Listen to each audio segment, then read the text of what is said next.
Timely versus evergreen content.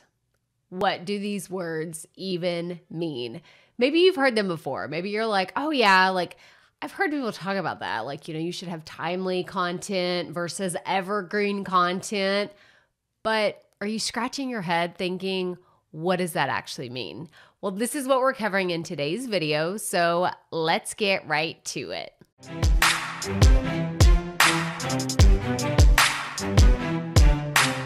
Hey y'all, Crystal here today, and we are talking about timely versus evergreen content. Now, the important thing to think about when you're saying, well, why is this relevant to me? Okay, maybe you're a podcaster who's creating content on a regular basis. Maybe you're a YouTuber who's creating content as often as you possibly can. Or maybe you're someone that is creating blog posts. It's going to be a little bit different for everybody. But what I want you to think of as a content creator is, am I producing something for an audience that's going to see it today in a timely fashion? Or is it going to be cool if they see it 5 years from now and it's still relevant? That's evergreen. So we're going to dive more into this today, but I wanted to give you that quick snapshot of where we're going. Now we're going to break down timely. I love timely content. And I want to be like just really upfront with you and say that I think they're both important. I'm not going to sit here and pit both of these against each other and say, okay, like go out, like fight to the death and see which one wins. No, I use both of these in my content, but depending on what type of content I'm creating, the strategy I'm going for, or even the platform I'm using, I may approach this in a slightly different way. But when I'm talking about timely content, I am speaking about something that is dynamic, it's fluid, it's something that could be breaking news. I hardly ever cover anything. I was going to say, sometimes I cover things that are like new and noteworthy in the industry, but for the most part, this isn't something I'm doing on a regular basis that's, quote, newsworthy. However, I will talk about something that I'm currently promoting, something that has a very clear cart open, cart close, end date, right? So maybe you have something that you're launching and you're like, okay, this live event is coming up and I know I need to sell this many places before we go live and I got to do this. So there's a clear launch promotion date worked into it. And I get questions from so many creatives and online entrepreneurs that are like, how do I approach this? Like, do I say the thing? Because what if someone's listening in a few years and then they're going to hear it and then they're going to go and click that thing and then it's like I forgot to go and redirect all my website URLs and now it's going to like do all this thing. Like, it's all the problems that we think of in our imagination. Do you do this too? Like, I hope you're nodding along with me right now because I do this a lot where I'm like, okay, I'm going to plan this out. It's going to work out this way. It never works out that way, by the way. It always works out, in some other crazy fashion.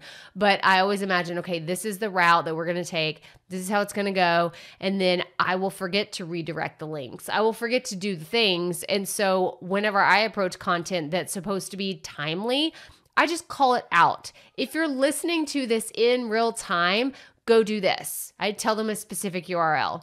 And then I say, but if you're listening to this and it's already past this specific date, then I'm sorry, you've missed out on the opportunity or the cart's closed or whatever, right? These are the different ways that you can talk about timely offers or having timely content that is relevant to the audience, like that you're speaking to as soon as it goes live. Okay, that's what I really want you to think about is as soon as you hit publish on that podcast episode, on that YouTube video, is what you're saying only relevant for the people that are going to hear it as soon as it's out into the world? Or will it be relevant for an evergreen audience? So let's talk about evergreen. What is evergreen? Evergreen basically means it doesn't matter if someone reads, watches, or listens to the content you're creating today or 5 years from today. So I could listen to a podcast from 5 years ago and it's still relevant. I can find a video on YouTube and watch it and say, okay, yeah, like that still rings true. And if you're asking, well, what's an example of that? What's something that can live for 5 years and it not be changing? Well, if you're in an education space or you're a coach or you create content that is around helping people, I want you to build out some evergreen content that has foundational principles worked into it. And my favorite example is always marketing, but more specifically, word of mouth marketing. Because word of mouth marketing has been around since humans existed, right? Like people would say, don't eat that thing. You should try this. Hey, this is my favorite restaurant. This is my favorite movie I like to watch. Like there's so many aspects to word of mouth marketing, whereas other things like, like rotary dial phones. Let's talk about those for a second. I don't know why that popped into my head, but it's a thing that, I remember from my childhood, and it's something that was more timely because now we got these things, okay? There's no rotary dials on these things, so it's not relevant today, but word of mouth marketing never goes out of style. So when you're thinking about, well, should I have timely content on my podcast, on my YouTube, or should I have evergreen?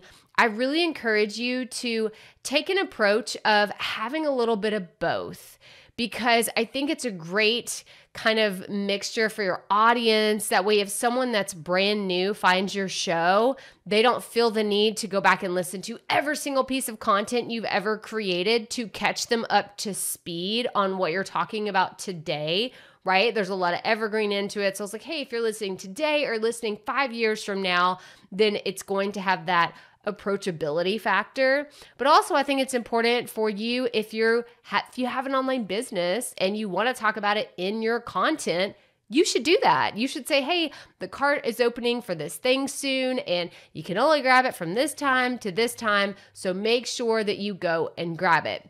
And while we're talking about it, I mentioned dynamic content earlier. If you're like, I don't know what that is or how it applies, I have some YouTube videos that I'm going to link to and some other resources below on specifically dynamic content for your podcast, how that works, what it looks like, and how I use it in my own promotions. Because if you're a BuzzSprout user, shout out to BuzzSprout, this is my hosting company, but this is something that they offer for their paid plans. And it's something that I recommend people to go check out BuzzSprout, even if you're with another company, because it is a great reason to use them. They are amazing.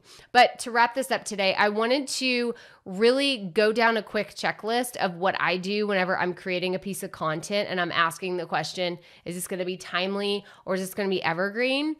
I look at, what are my goals for this piece of content? Am I trying to sell something? Am I trying to gear up for a big promotion and I need to mention it now and then I'm going to drop it over the next few episodes and really talk about it? Or is this strictly something that I want to create that my audience needs to know? And I'm like, this is going to be a solid piece of evergreen content. Because here's the thing, evergreen is beautiful for SEO. I've talked about SEO so many times on here. I'm going to link to some other SEO resources down below in the video description for you to go check out, because SEO and evergreen go together like peanut butter and jelly. They just work beautifully together. SEO and timely, they still work, but that constant Rolodex is going to be changing for what is going to be the highest ranking for something that's timely versus something that's evergreen. It kind of has more of a ground to stand on. But the last thing I want to mention is I talked earlier about my timely and evergreen approach whenever it comes to a platform. Well, whenever it comes to my podcast is created more for a timely and an evergreen audience. I know that people that are listening to my show on a regular basis, they're already subscribed, they check in with me every single Tuesday. I know that they're going to hear the thing that I'm talking about in the episode. but I also know there's a brand new potential audience out there that may stumble upon my show and say, you know what, I'm going to go back and listen to some of her earlier episodes. And I'm hoping that I created it in a way where that content is just as relevant, even if it was 2 years ago. But when it comes to YouTube, I typically create my YouTube content to be something that is going to last. It is going to be relevant, even if software changes and there's updates and everything. The principles that I'm sharing here are meant to be more evergreen, more SEO searchability friendly. And then the last platform I want to mention is, it goes the same for blogging, with you can do Evergreen as well as Timely, but I guess that's not the last one. The last one I want to mention is my email marketing. I use Timely in email. I really do. I think the evergreen principles can apply if you want to have, all these sequences that you write out and you send it to your people and you reuse them. I think that's great. That's a great approach for some others, but I love a Timely. Like, if you want to know what's going on with me, get on my email newsletter. I'll have a quick demonstration here. Go to crystalproffitt.com, go all the way to the bottom, and you'll find a way to get on our email list. But it's where I share updates. It's where I share real-time stories of what's going on with me, what's going on with my business, what you can expect, and all the different things that are going on here at Proffitt Media. So now I want to know, what questions do you have versus timely and evergreen content? Because I think that this is something that is it's a lot of fun. I mean, come on, y'all know me. If you've been around here for a while, I love to talk about content no matter what it is. But this is one of those topics that I really wanted to make sure that we covered, because it's something I get asked about quite often. And I don't think that you can go wrong with doing both or doing either or. At the end of the day, it's your content. You make the rules. But I want you to put it in the comments and let me know what other questions you have. But that's all I have for you today. So make sure you hit the thumbs up on this video if you found it helpful. Subscribe below if you have not already. That way you can check out some of our other awesome videos that we have all about content strategy and creating with confidence. But as always, remember, keep it up. We all have to start somewhere.